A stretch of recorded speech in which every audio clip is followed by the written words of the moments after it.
लोग मुझे आज फादर ऑफ जेनेटिक्स कहते हैं, पर अगर मैं बताऊं कि मेरी खोज को मेरे ही समय में किसी ने नहीं माना। हाँ, मैं हूं ग्रेगर मेंडल और ये है मेरी गुप्त कहानी जो मैंने मठ की दीवारों के पीछे छुपा कर रखी थी। ये वही बगीचा है जहां मैंने सैकड़ों रातें बिताई। मेरे सामने था सिर्फ एक पौधा, मटर का पौधा। दुनिया को लगा मैं बस एक साधारण भिक्षु हूं, पर मैं यहां एक रहस्य खोज रहा था, वंशानुक्रम का रहस्य, जिसे कोई समझ नहीं पाया था। लेकिन एक सवाल मुझे सोने नहीं देता था।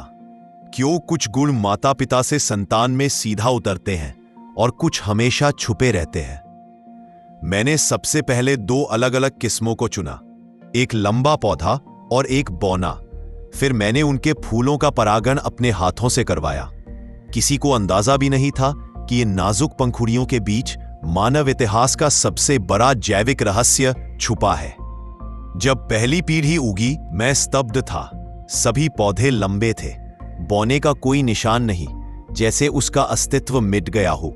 पर मैं जानता था, विज्ञान में चीजें गायब नहीं होती, छुपती है। मैं रुका नहीं। मैंने उन लंबी संतानों को फिर आपस में परागित किया, और जब दूसरी पीढ़ी सामने आई, मेरा शक सच हो गया। लंबे पौधों के बीच अब बौने भी जन्म ले रहे थे, जैसे कोई दबी आवाज फिर से सुनाई दे गई हो।